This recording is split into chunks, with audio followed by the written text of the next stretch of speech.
Good afternoon. I'm Agustin Matias Galante Cerviño, and together with my co-worker, Alberto Martinez Fernandez, we will be talking about applying quantum neural networks to signals intelligence. So let's begin by introducing the domain in which we wish to use such architectures. Signals intelligence, or SIGINT, as it's usually abbreviated, is the practice of gathering actionable information through the interception, detection, and analysis of signals, which are usually transmitted in the form of electromagnetic radiation in the microwave or radio frequency spectrum.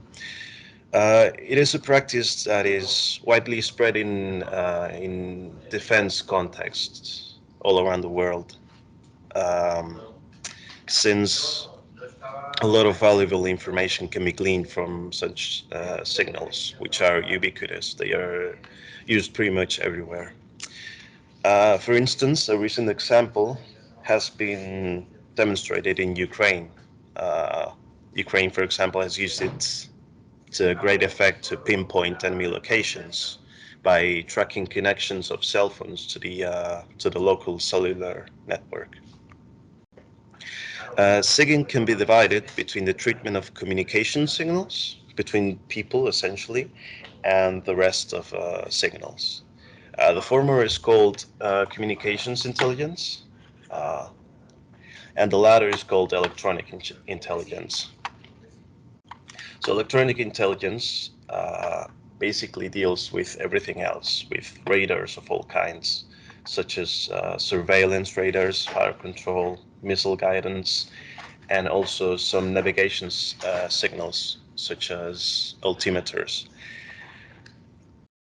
Our share of work in CUCO mostly deals with electronic intelligence, with communications intelligence taking a smaller share of the total. However, the way we deal with both is similar. So, emissions from parts of the spectrum we mentioned are usually stored and represented as a single time series. Within it, we wish to characterize pulsed signals from individual emitters. But in a realistic scenario, pulses from different emitters with different purposes are all intermingled. However, we will only consider single emitters for simplicity. And actually, much of the literature has dealt with just one emitter. From these emitters, from these signals, various features can be extracted with fast and automatic methods, such as the amplitude of the pulses, the interval between them, how their duration in time, their frequency, and the direction from which they came. So with a proper analysis of these features, one can get to know the affiliation and the intentions of an emitter, as it is possible to figure out if an enemy radar is searching for targets, if it is attempting to get a lock on, or indeed if it already has a radar lock, which is something that is necessary to engage using missiles.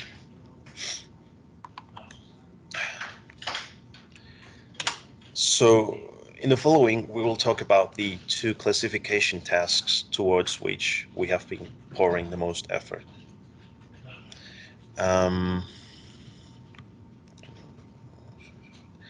These are the classification of intrapulse modulation, which is how frequency, phase, and amplitude change in one pulse, and the pulse interval modulation type, which is the way in which the interval between pulses, which is like the interval between pulses, may change between pulse to pulse.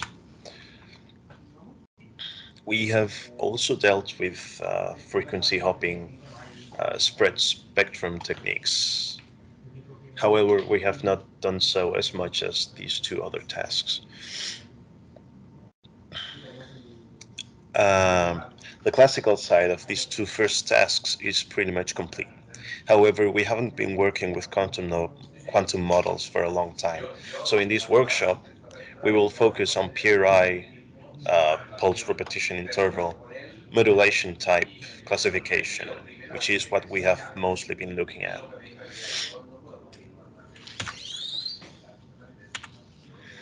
So first we will talk a bit about intrapulse modulation. So when considering this time series, uh, what is usually done is that the amplitude, the envelope of the signal is obtained, and then a threshold technique is applied in order to obtain the when a pulse starts and when a pulse ends. And once this is done, uh, usually what is usually done is to analyze the resulting signal with Fourier transforms or with spectrograms, which is what we actually do here and what most people do in literature. Uh, as said before, the features of the signals reveal valuable information, and the modulation type, its variation in frequency and amplitude and phase, reveals important information. So here we have a couple of examples. We have sinusoidal frequency variation, and we have discrete frequency variation.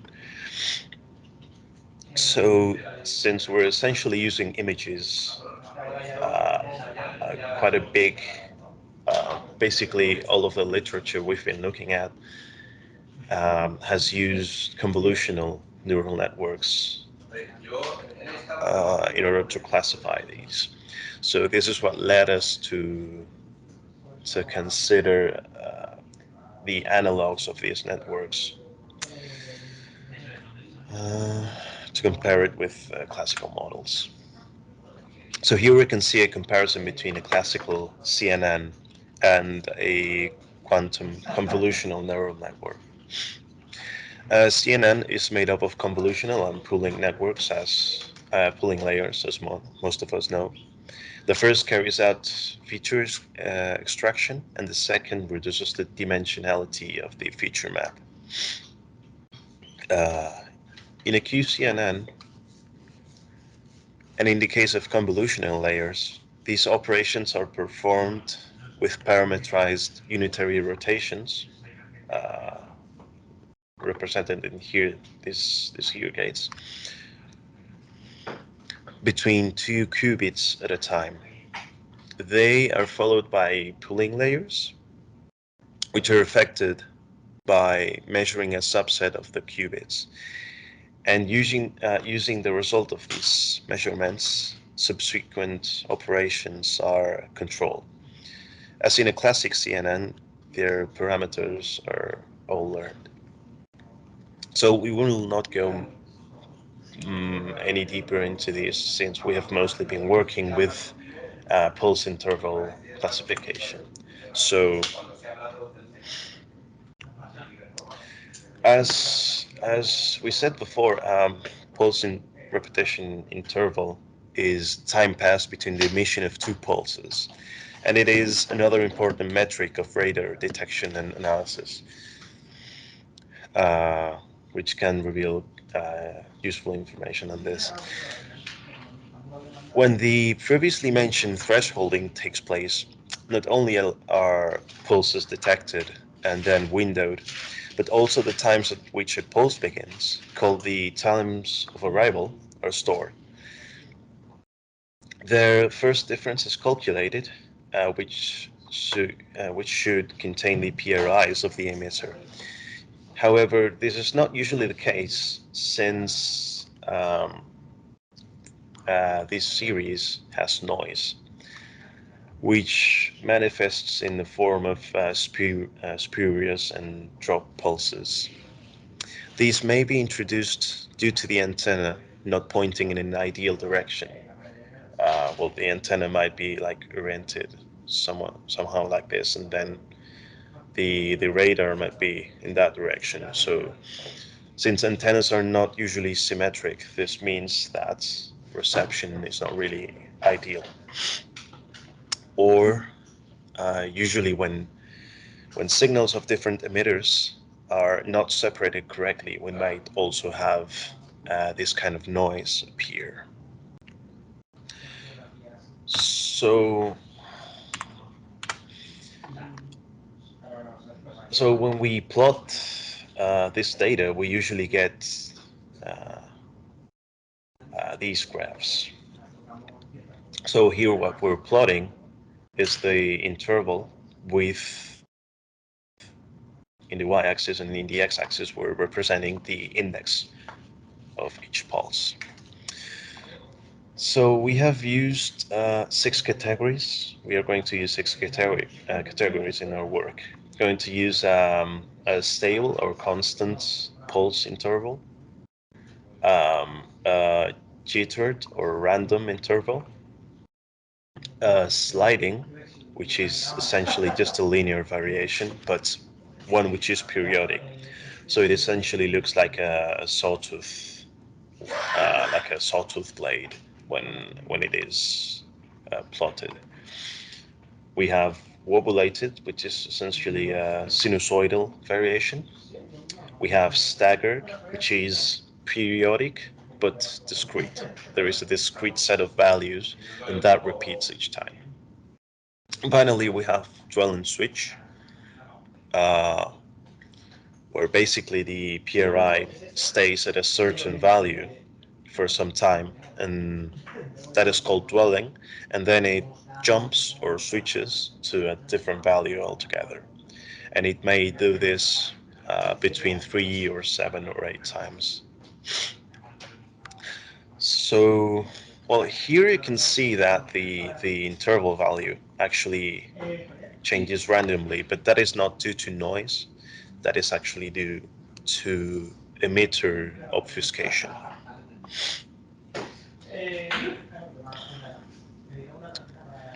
So, as we have seen in the graphs before, the first difference of the times of arrival also constitute a time series which has variable length, so it is natural to use recurrent neural networks. We mostly follow this reference on the classical side, which uses an LSTM. But, well, this type of network is efficient enough. It does work well enough. But the problem is that it's also quite complex. So it really is not, it's not really ideal to exactly replicate that model in as a quantum model. It's not really a good idea, since we need to take into account the restrictions that are imposed on us due to having to execute this on real hardware. So, taking that into consideration, we started reviewing and studying the QRNN that is considered in this reference. And by the way, all the references will be detailed at the end of these slides. So, before getting into the details, I wanted to point out a couple of things. This architecture, by virtue of using the unitarity of the operations over the states, it can preserve the magnitude of a gradient, and it can actually do so much better than LSTMs can. Uh, well, mostly because operations on the state are unitary. Well, Perdona un momentín, Agustín, se escucha un ruido de fondo. No sé si podrían Sí. el audio. So before going into the details, I wanted to talk a bit about some of the features, some of the quirks of this architecture. So, since every operation in quantum mechanics is unitary, that means that the norm of the state is preserved, and this also applies that to the norm, to the magnitude of the gradient. So this means that this architecture can actually mitigate vanishing or exploding gradients, and it can actually do so better than LSTMs. Uh, However, even though that is a um, big upside, there is also a bit of a big disadvantage because this is uh, hard to simulate many qubits on classical hardware. By many, we mean more than 14. Um, though the author has used binary encoding, so we might improve efficiency with other encodings, which pack more information into the state. The author also mentioned that the architecture is simplistic, which means that something more specialized to the problem might work better. But that is not really a problem right now because we are currently in an exploratory phase. So we will look into that later. So we begin with the quantum neuron. The potential of neural networks mostly emerges from the fact that they contain nonlinearities. However, every operation in the state in quantum mechanics is linear.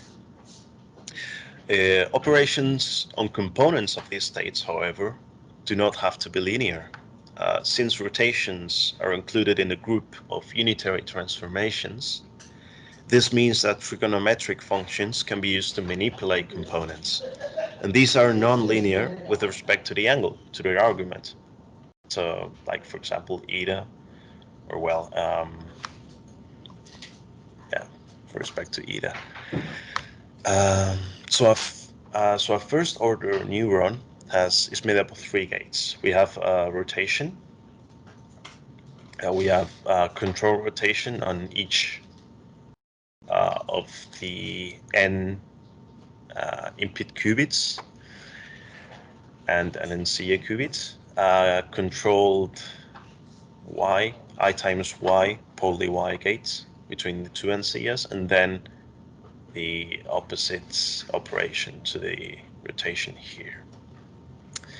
The recursive composition of this neuron allows for a steeper derivative in the activation function, which we'll see later, the output of the neuron. Eta, which is the argument of the cosine here, is a linear combination of the theta parameters and the input qubits here in x sub y. There is one theta parameter per each qubit. So the purple measurement gate here, and you can see a qubit, is used to check that the operation was carried out successfully. If the measurement is not correct, then a short circuit is applied in order to restore the state of the system, and then the neuron is applied again. This constitutes a repeat until success, or RUS, circuit, at least when executed on pure states. So here, as we can see in the graph here, this is our activation function. And the first order neuron here is just a cosine. But then if we use this one, we get this activation function, which is closer to a sigmoid. To a sigmoid. And the exact form of this function is detailed here, with the order here being 1, 2, and 3. And, well, lastly, we will only use second order neurons since they seem steep enough for our usage. So the author extended this concept of neuron to neurons of so-called arbitrary degree. So it's an arbitrary degree because, here, these gates here are basically these ones. So instead of applying sequentially controlled rotation gates, just with just one control qubit, he now applies multiple control qubits, as we can see here. So this is actually a second degree quantum neuron. What this allows for is that eta is now suddenly not a linear function of x sub y or theta sub y, but is now a polynomial. It is now a nonlinear function, and yeah, so it's a polynomial. So in this case, this is degree 2. What we get is an order 2 polynomial. So with what this is for is that it allows higher degree Boolean logic operations to be directly encoded in one conditional rotation. So for instance, an AND gate would just use this term of the eta.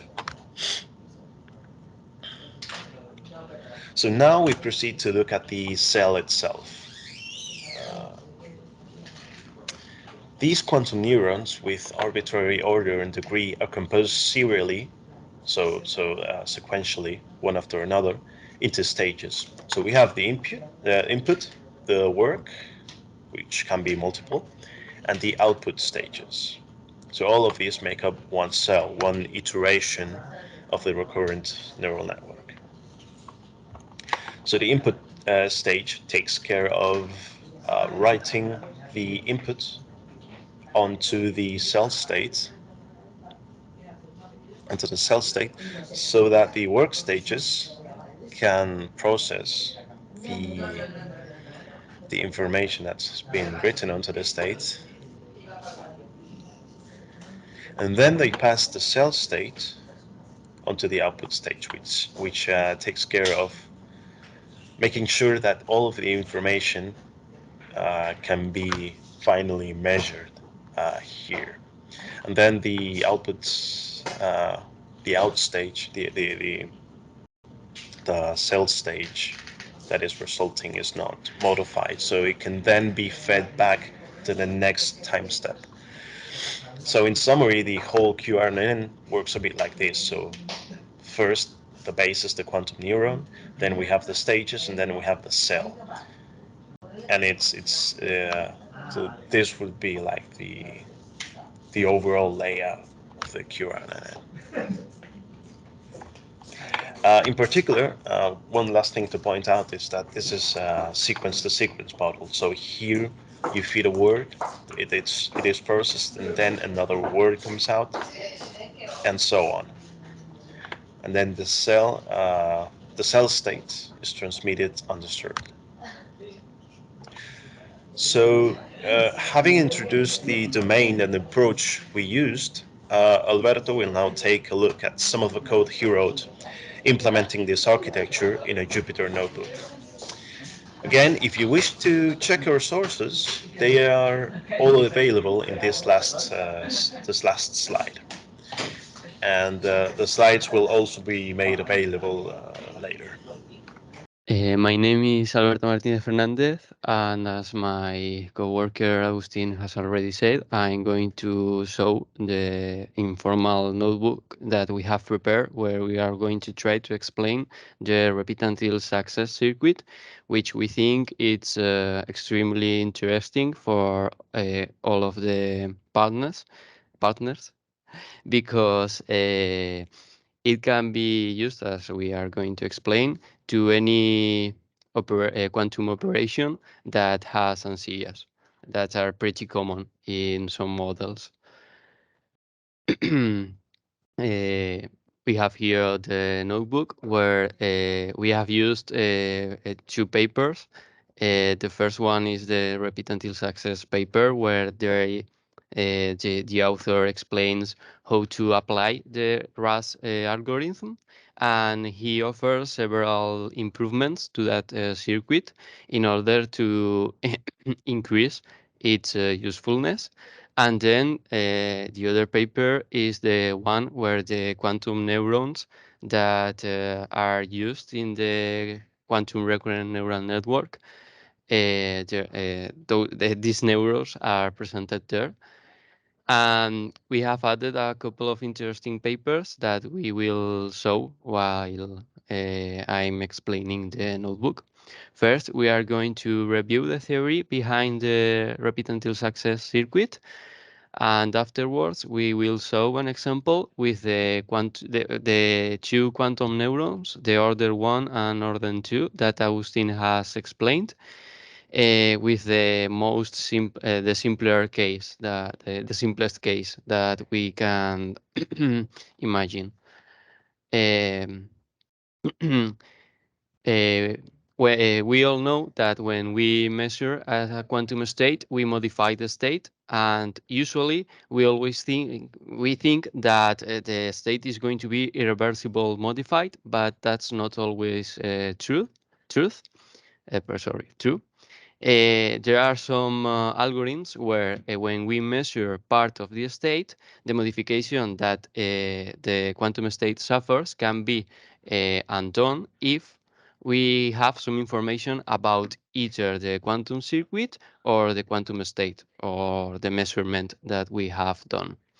An example that we are not going to study today is the quantum error correction, sorry, quantum error circuit. Yeah. Quantum, Is no, quantum error correction. That's what I saw, at least. That's why I saw in the QCNN paper. So yeah, I guess it's that. one example is the quantum error correction that is used in several models in order to try to reduce the noise and recurrence of the quantum state, measuring a substate of the quantum state, and depending on the result, you apply a certain quantum gate in order to correct the rest of the quantum state in order to avoid noise or fix errors that could have been aided usually by the recurrence that is always present in a quantum hardware. In our case, we are going to study the repeat until success algorithm, which can also modify a quantum state that has been measured, in this case, in order to increase the probability of measuring the ancillas in the configuration that we need. So what's our operation with ancillas? Uh, Usually, when we want to apply a certain operation that we are going to call U, el ratón se verá, ¿no? Vale. When we want to apply a certain operation U, sometimes due to hardware or software limitations, we have to find another operation A, more simpler, in hardware or software specifications that uses ancillas. When those ancillas have a certain configuration, usually everyone chooses either all the quantum ancillas, ancilla qubits, either all zero or all ones. When we measure that specific configuration, the quantum state has been modified by this operation U. If the original quantum state was C, after measuring the ancilla in the correct configuration, the new quantum state is going to be the result of applying U to C. When we measure another configuration, the quantum state that's going to result after being modified by the measurement is going to be another state that here is shown as R sub I. If this modification that it's applied to the quantum state when the ancillae are not in the correct configuration, if this modification is reversible, which is usually achievable, then the operation is candidate to be improved with a repeat until success. What would the repeat until success do? The repeat until success circuit or algorithm will increase the success probability lambda sub zero, where the success probability is the probability of measuring the ancilla in the correct configuration. So it improves the chances of applying correctly the operation U that we want to apply to our quantum state C. Furthermore, as we are going to explain in another section of this review, theoretical review, if or operation A with NCI needs to be controlled by another qubit, if we do not apply a RUS, the output state, even if the NCI are in the correct configuration, is going to be distorted. It's a process called amplitude distortion that is going to modify the output quantum state, and in models or operations that need to be accurate, this distortion can affect the performance of our models. So it is important to apply RUS in operations with NCA and control qubits, as we are going to see. But first, we are going to explain how the RUS circuit functions.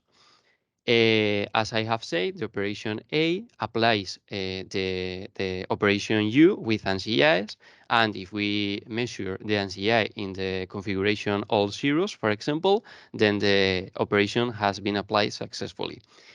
In order to apply the RUS circuit, since we can undo the effects that are applied to the quantum state if the configuration is not the one desired, what it is done is first we apply a reflection to the output state, where we only reflect the quantum state on the subspace that contains the desired ANSIA configuration. As we can see here, S sub P is just the identity if we are not in the correct configuration, and it will apply a reflection if we have the correct configuration. After that, we apply the adjoint of the operation A that will undo the effects on the wrong configurations and will prepare the correct configuration to not be modified when we reapply the correct circuit, because we want to increase the probability of success. In order to do that, we try to preserve the correct configuration and only work on the wrong configurations. So when we work on the wrong configurations, and we reapply there the circuit, we will have again a lambda sub zero success probability that will be eh, eh, no me sale la palabra, that will be added to the original success probability, and therefore the final success probability will be increased. So after applying the adjoint to undo the effects of the wrong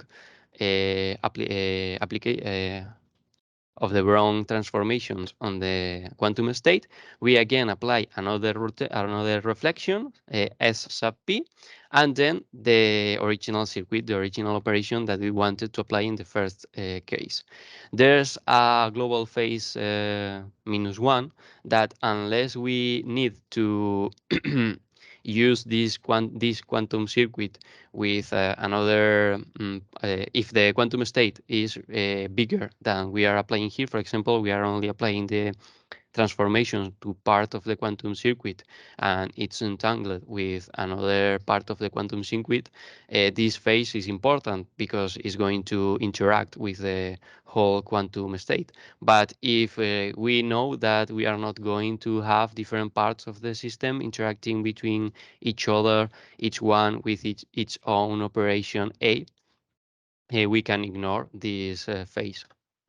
If we apply several times this iteration where we use a reflection, the adjoint to the operation A, another reflection, and the original operation, then the success probabilities have a sinusoidal behavior, where zeta is the original probability and j is the the number of iterations. If we choose correctly the number of iterations, we can boost the success probability to 1. and fail probability to 0. However, as we are going to explain now, this naive RUS or a simple RUS or original RUS has problems when it is applied to operation A that is controlled by one or several control qubits. So it is only viable when we have an uncontrolled operation. If the operation is controlled, well, this is a problem that appears when you have an operation with ancillas and control qubits. When you apply RUS, it is still an operation with control qubits and ancilla. So this problem is going to arise even if we apply RUS without any modification.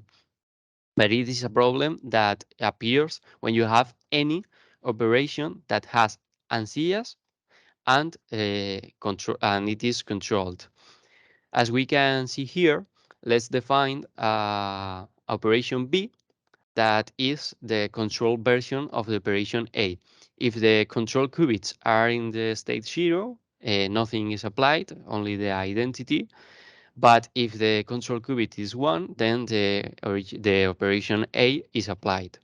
So, for example, for simplicity, if we chose only one control qubit and it's completely entangled, a Hadamard state where we have half 0, half 1, and we apply the operation B, we will have a part of the quantum state where the control qubit is 0, where nothing has happened, and a part of the quantum state where the operation has been applied because the control qubit is 1.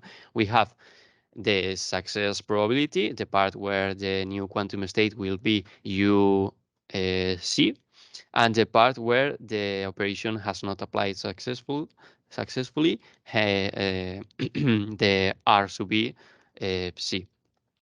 If we measure the ancilla configuration, we will have the original state, the one where the control qubit was 0 and nothing was applied, and the correct the quantum state with the operation successfully applied.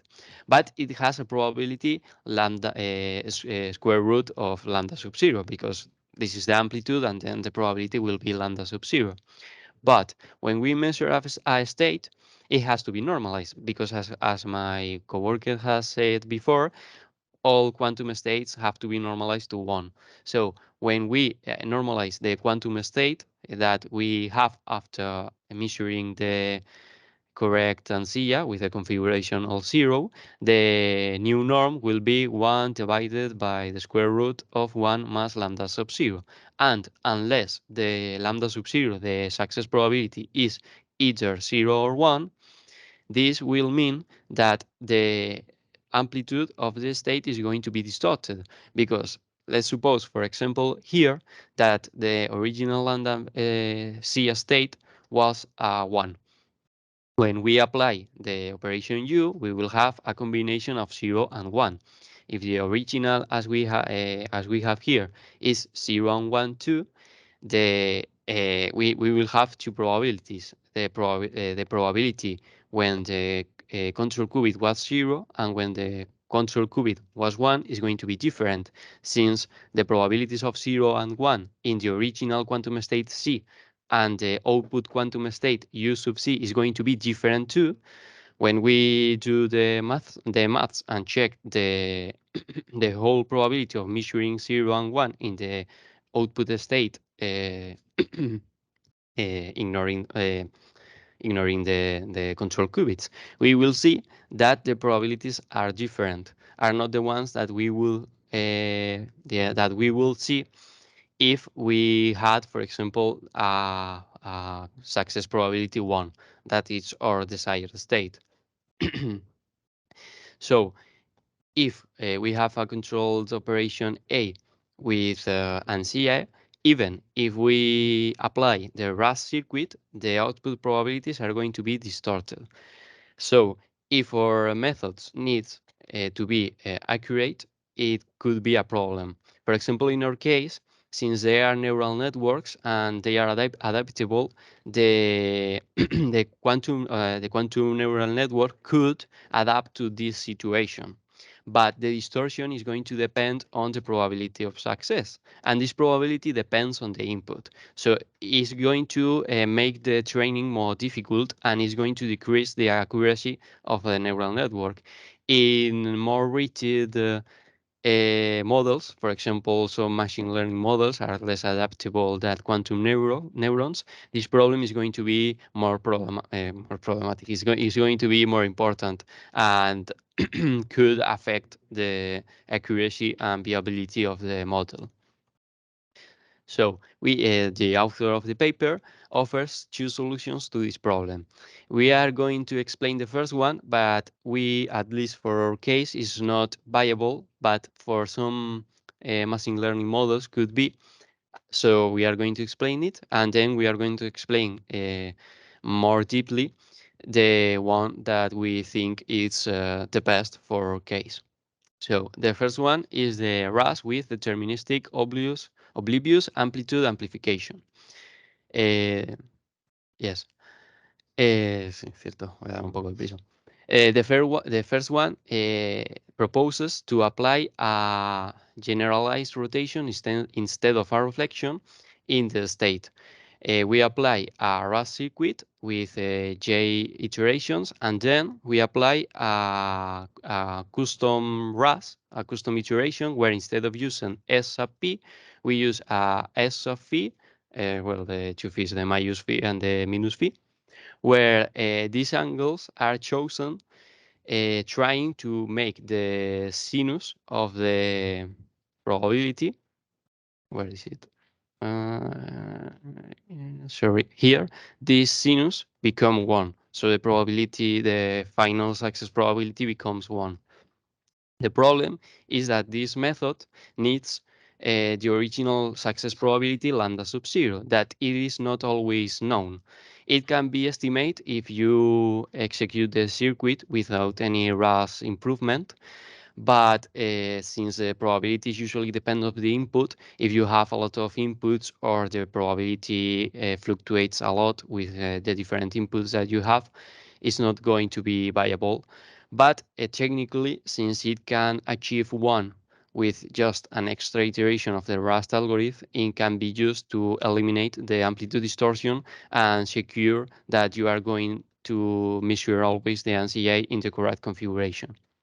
The second one is the fixed point oblivious amplitude amplification that tries to solve the problem that you have to know the initial success probability. In order to do that, instead of doing a custom rotation in the last iteration of the RAS, applies a custom iteration, a custom rotation in each of the iterations, where the angles of the rotations are obtained with a formula that is here, where you need to know the number of iterations that you're going to apply and the maximal failure probability that you want after applying the circuit.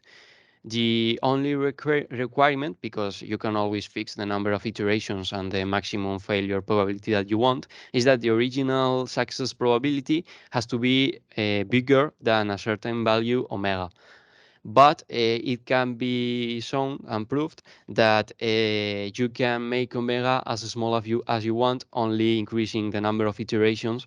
So if you have the hardware, either classical hardware if you want to simulate, or quantum hardware if you want to apply this in the real in a real hardware system, quantum hardware system, then you can always um, satisfy this requirement. So you can always apply this modified RAS circuit where you can increase the probability to almost 1 and almost solve the amplitude distortion and make sure that your NCA is always in the configuration that you want. After explaining the theoretical basis of this algorithm, we are going to see implementation in Pemilin, where we are going to use the two orders of the neuron that Agustin has explained before. where we are going to apply the simple case of only one rotation and one control qubit. That will be our input. First, we apply the naive RUS with order 1 neuron, and our control state is going to be a basis state, all ones. So it's like a non-controlled operation, because if the control qubit is always 1, it's like if it didn't control anything.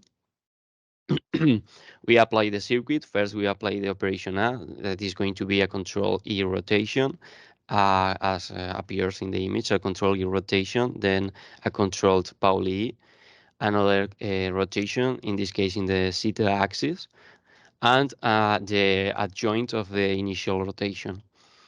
After applying this operation, we are going to start the RUS loop, where we are going to apply the reflection, then the adjoint of the operation, and again another reflection, and the original operator, where we are going to ignore the global phase, because we know that in our case it can be ignored without any problem. We are going to try each possible angle from 0 to 180 degrees with jumps of 15 degrees, and a number of repetitions from 0 to 10. And in order to check if the RUS algorithm is performing as expected, we are going to check the number of times that we measure the NCA in the correct configuration, and we are going to check the ratio between zeros and ones in the output state. That is going to be a single qubit. The RUS circuit should show a ratio between zeros and one in the output in the output qubit, to be constant along the different number of repetitions, because if it fluctuates too much, it's because there's amplitude distortion. In this case, since there's no control, the operation is really uncontrolled, because the control is always one, it shouldn't appear the amplitude distortion. I'm sorry, because we didn't realize that the numbers would be better. We would analyze better the numbers if this was a graphic. So we are sorry, but it needs 30 minutes to execute each cell, so we couldn't fix the problem. But it can be seen that the ratio between zeros and one is preserved in the different number of iterations, so there's no amplitude distortion. And when we check the number of successes, the probability of success, we see that there's a sinusoidal behavior, and we can get, we are, in this case, the circuits has repeated 1,000,000 times. So when we have close to 1,000,000 times the ANSIA value being 0 in this case, we know that the probability is almost 1, and it can be seen that the probability fluctuates, but we can achieve that success probability close to 1. With the order 2, we apply the circuit as we have done in the order 1, and the output, the results are the same, where since the operation is not controlled, there's no amplitude distortion, and we can get close to probability 1. The only problem is that since we do not know the original success probability, we don't know when that sinus is close to 1, so we cannot choose the iterations beforehand. We have to try different iterations and see the one that is close to probability 1. When we change the control qubit to an entangled qubit in Hadamard state, we see that appears, as we are going to see to show, the amplitude distortion. If we apply here, if we apply the original circuit without any modification to the RUS circuit, it can be seen, I'm sorry again, because these are numbers instead of a graphic. We can, for example, in this case, we can see that the ratio between zeros and one fluctuates too much. And it can be deduced that it's because amplitude distortion. When we apply the fixed point oblivious amplitude, we see that this amplitude distortion disappears. At first sight, we could think that when we are not applying the RUS circuit, the ratio is different to the other ratios when we are applying the RUS circuit. And we could think that the RUS circuit is not correctly applied and it's modifying the ratio. But as I have explained before, when we have any controlled operation with NCI, either with or without RUS circuit, there's amplitude distortion. So when we see that the ratios are always the same, except when we are not applying RUS circuit, is because when we don't apply RUS circuit, there's amplitude distortion, and the ratio is going to be different to the other ones. For some angles, it can be seen that the first iteration also has some amplitude distortion because its ratio is different to the other ones. As we increase the number of iterations, that ratio becomes constant because for some angles, we do not satisfy the requirement that the initial success probability has to be bigger than a value omega, and therefore the RAS operation is not useful. It doesn't increase the final success probability, and since it's not close to 1, the amplitude distortion appears again. And with order 2, we see the same. Since the order 2 neuron is more complicated than more complex, than the first order neuron, its success probability is lower.